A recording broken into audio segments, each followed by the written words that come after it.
টেকনাফ সীমান্তে ফের গুলি ও মর্টার শেলের শব্দ, আতঙ্কে স্থানীয়রা। মেনন বললেন, দিন যত যাবে তিস্তা চুক্তি ততই অবাস্তব হয়ে দাঁড়াবে। এদিকে ডেকচি ভর্তি খাবার খাওয়ার মানুষ নেই, থামছে না কান্না। জানাবো তারেকের একলা চলো নীতি বাস্তবে কাজে লাগছে না। এবং সর্বশেষ জানাবো পূর্ব শত্রুতার জেরে হামলা ভাঙচুর, ইউপি সদস্য গ্রেফতার। এতক্ষণ শুনছিলেন সংবাদ শিরোনাম, এবারে বিস্তারিত। টেকনাফ সীমান্তে ফের গুলি ও মর্টার শেলের শব্দ, আতঙ্কে স্থানীয়রা। কক্সবাজারের টেকনাফ সীমান্তে সারা রাত ও দিনের অধিকাংশ সময় ধরে থেমে থেমে মিয়ানমারের রাখাইন রাজ্য আরাকান আর্মি ও সন্ত্রাস বাহিনীর মধ্যে সংঘর্ষের মর্টার শেল ও গুলির শব্দে কাঁপছে টেকনাফ। ফলে সীমান্তবর্তী এলাকায় বসবাসকারী টেকনাফের মানুষের মাঝে আতঙ্ক ও ভয়ভীতি ছড়িয়ে পড়েছে। গভীর রাত থেকে ভোর রাত পর্যন্ত টেকনাফ সীমান্তের ওপারে রাখাইনে থেমে থেমে বোমা বিস্ফোরণ ও মর্টার সেলের বিকট শব্দে শোনা গেছে। গভীর রাত থেকে ভোর রাত পর্যন্ত টেকনাফ সীমান্তের ওপারে রাখাইনে থেমে থেমে বোমা বিস্ফোরণ ও মর্টার শেলের বিকট শব্দ শোনা গেছে। এমন ভারী শব্দে এপারের স্থানীয় বাসিন্দাদের বাড়িঘর কেঁপেছে।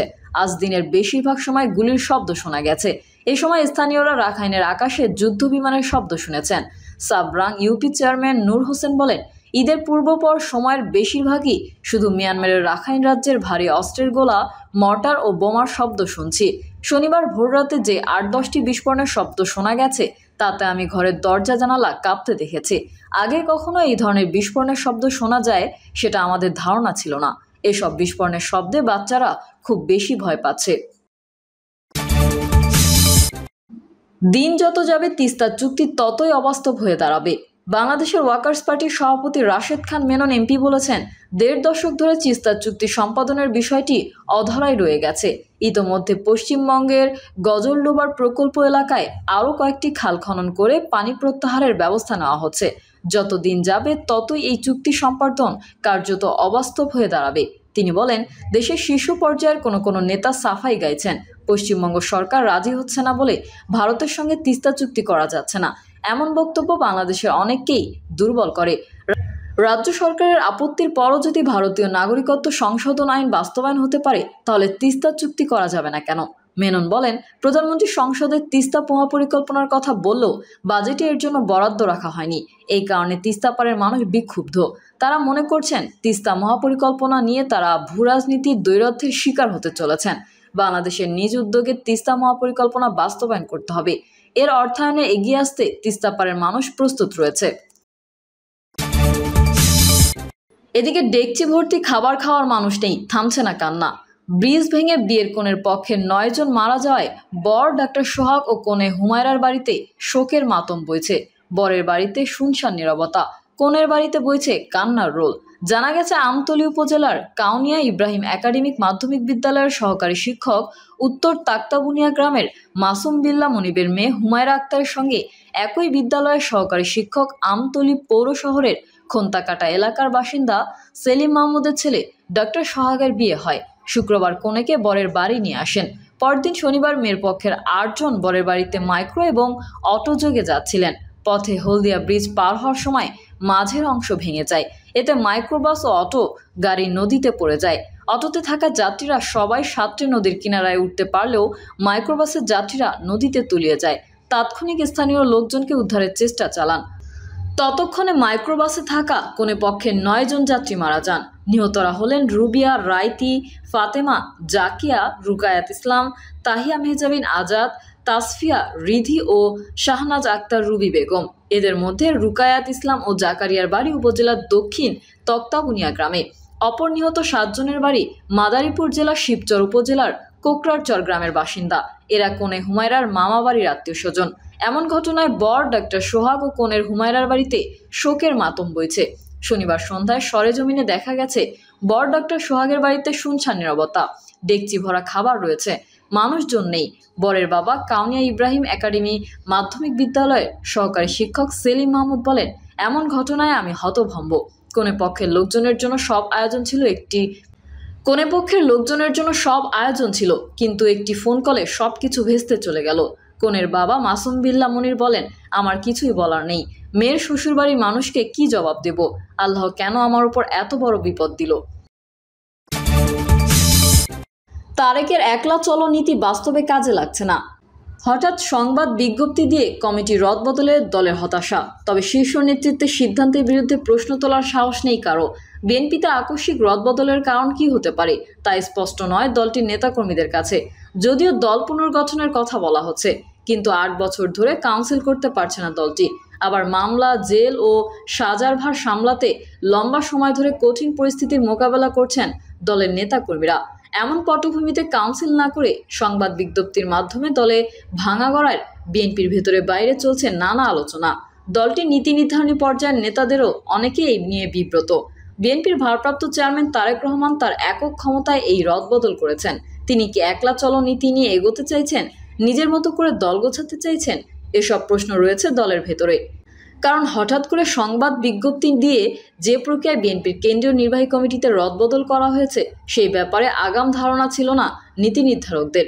এভাবে চিরকুট দিয়ে পরিবর্তন বা শীর্ষ নেতৃত্বের একলা চলনীতি দলের ঘুরে দাঁড়ানোর প্রশ্নে কতটা কার্যকর ভূমিকা রাখবে বা কতটা এগিয়ে নেবে বিএনপিকে তা নিয়েও সন্দেহ রয়েছে দলটির নেতাদের কারো কারো। তৃণমূল থেকে শুরু করে নীতি নির্ধারণী ফোরাম, স্থায়ী কমিটির সদস্য সহ বিভিন্ন পর্যায়ের বেশ কয়েকজন নেতার সঙ্গে কথা বলে মনে হয়েছে এই নিয়ে দলের বড় অংশে অসন্তুষ্টি রয়েছে। কিন্তু দলের কেউ শীর্ষ নেতৃত্বের সিদ্ধান্তের বিরুদ্ধে প্রশ্ন তোলার সাহস দেখাবেন সেই সুযোগ ও পরিস্থিতি নেই। সরকার বিরোধী আন্দোলনে ব্যর্থতার দায়ে 13 জুন মধ্যরাতে বিএনপির ঢাকায় 2টি সহ চট্টগ্রাম ও বরিশাল মহানগর কমিটি ভেঙে দেওয়া হয়। একই সময় জাতীয়তাবাদী ছাত্রদলের ঢাকার 4 আঞ্চলিক কমিটি এবং যুবদলের কেন্দ্রীয় কমিটিও বিলুপ্ত ঘোষণা করা হয়। এরই মধ্যে গত শনিবার কেন্দ্রীয় ছাত্রদলের 260 সদস্যের কমিটি ঘোষণা করা হয়। ঢাকা উত্তর ও দক্ষিণের কমিটি 2021 সালেও ভেঙে দেওয়া হয়েছিল। তখন হাবিবুন নবী খান ও আব্দুল কায়ুমকে সরিয়ে উত্তরের আহ্বায়ক করা হয়েছিল আমানুল্লাহ আমানকে, আর দক্ষিণের আহ্বায়ক করা হয় আব্দুস সালামকে। সেই চেষ্টাও বাস্তবে কাজে লাগেনি বলে মনে করেন নেতাদের অনেকে। এবার বড় রদবদল করা হয় বিএনপি চেয়ারপারসনের উপদেষ্টা পরিষদ ও জাতীয় নির্বাহী কমিটিতেও। 44টি পদে রদবদল করা হয়। এতে বেশ কয়েকজন পদোন্নতি পেয়েছেন। 2 সাংগঠনিক সম্পাদক সৈয়দ ইমরান সালেহ ও আব্দুস সালাম আজাদকে যুগ্ম মহাসচিব করা হয়েছে। ভাইস চেয়ারম্যান হয়েছেন আসাদুজ্জামান রিপন। প্রচার সম্পাদক শহীদ উদ্দিন চৌধুরী পদোন্নতি পেয়ে হয়েছেন যুগ্ম মহাসচিব। দলের দায়িত্বশীল পদ থেকেও সরিয়ে দেওয়া হয়েছে বেশ কয়েকজনকে। তাদের মধ্যে মাহবুবউদ্দিন খোকন, মুজিবুর রহমান সারোয়ার, মোয়াজ্জেম হোসেন আলাল ও হারুনুর রশিদ। যুগ্ম মহাসচিবের পদ থেকে সরিয়ে তাদের চেয়ারপারসনের উপদেষ্টা পরিষদের সদস্য করা হয়েছে। সাংগঠনিক সম্পাদকের পদ থেকে সরিয়ে উপদেষ্টা পরিষদের সদস্য করা হয়েছে রুহুল কুদ্দুস তালুকদারকে। বিএনপির গঠনতন্ত্র অনুযায়ী দলীয় প্রধানকে পরামর্শ দেওয়া ছাড়া উপদেষ্টাদের সাংগঠনিক তেমন কোনো কাজ নেই। কেন্দ্রীয় নির্বাহী কমিটিতে নতুন যুক্ত হয়েছেন অনেকে। আন্তর্জাতিক সম্পর্ক বিষয়ক কমিটিও পুনর্গঠন করা হয়েছে। কারো দায়িত্বশীল পদ হারানো, কারো পদোন্নতি বা নতুন পদ পাওয়া, এসবের পেছনে তারেক রহমানের অসন্তুষ্টির বিষয় ছিল বলে দলটির নেতাদের কেউ কেউ বলেছেন। এসব রদবদলের ঘোষণা আসে বিএনপির জ্যেষ্ঠ যুগ্ম মহাসচিব রুহুল কবির রিজভীর সই করা সংবাদ বিজ্ঞপ্তির মাধ্যমে। তবে তিনি প্রথম আলোকে বলেন, গঠনতন্ত্র ছাড়াও 2016 সালে আনুষ্ঠানিক কাউন্সিলে শীর্ষ নেতার হাতে কেন্দ্রীয় নির্বাহী কমিটিতে রদবদলের ক্ষমতা বা এখতিয়ার দেওয়া হয়। এখানে একলা চলার বিষয় নেই।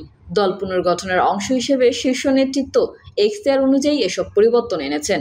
কিন্তু রদবদলের প্রক্রিয়া নিয়ে প্রশ্ন দেখা দেওয়ায় দল পুনর্গঠনের এই যুক্তি দলের নেতাকর্মীদের সন্তুষ্ট করতে পারেনি বলে মনে করেন রাজনৈতিক বিশ্লেষকরা। লেখক ও রাজনৈতিক বিশ্লেষক মহিউদ্দিন আহমেদ প্রথম আলোকে বলেন, একক ক্ষমতা প্রয়োগ করেছে তারেক রহমান। দলের গঠনতন্ত্রকে তাকে সেই ক্ষমতা দেওয়া হলেও এককভাবে এর পরীক্ষা নিরীক্ষা করা বা প্রয়োগ করা কার্যকর কোনো ফল দেবে না। মামলা মোকদ্দমার পরও সরকার পতনের এক দফা আন্দোলনে সারা দেশের বিএনপি নেতাকর্মীরা সক্রিয় হয়েছিলেন। সাধারণ মানুষের মধ্যে সরকারের প্রতি ক্ষোভও ছিল। কিন্তু বিএনপি সহ বিভিন্ন দল ও জোটের সেই আন্দোলন ব্যর্থ হয়। তাদের আন্দোলন ও ভোট বর্জনের মুখেও গত 7ই জানুয়ারি জাতীয় সংসদ নির্বাচন করতে পেরেছে সরকার। আন্দোলনের ব্যর্থতার পর বিএনপির নেতাকর্মীদের মধ্যে আবার হতাশার সৃষ্টি হয়। অন্যদিকে বিএনপির ইউনিয়ন কর্মী থেকে শুরু করে মহাসচিব পর্যন্ত এমন কোনো নেতা নেই যার বিরুদ্ধে মামলা নেই। বিএনপি ও এর অঙ্গ সহযোগী সংগঠনের নেতাকর্মীদের বিরুদ্ধে মামলার সংখ্যা 1,55,100। আসামির সংখ্যা 50 লাখের উপরে। দলটির মামলার তথ্য সংরক্ষণ শাখা এই হিসাব দিয়ে জানিয়েছে 2009 সাল থেকে গত 7ই জানুয়ারি পর্যন্ত এসব মামলা হয়েছে। প্রিয় দর্শক, এই ছিল এখনকার সর্বশেষ সংবাদ। আপডেট সংবাদ পেতে চ্যানেলটি সাবস্ক্রাইব করে বেল আইকনটি ক্লিক করুন। কমেন্টে আপনার মতামত জানিয়ে আমাদের সাথেই থাকুন। ধন্যবাদ সবাইকে। আল্লাহ হাফেজ।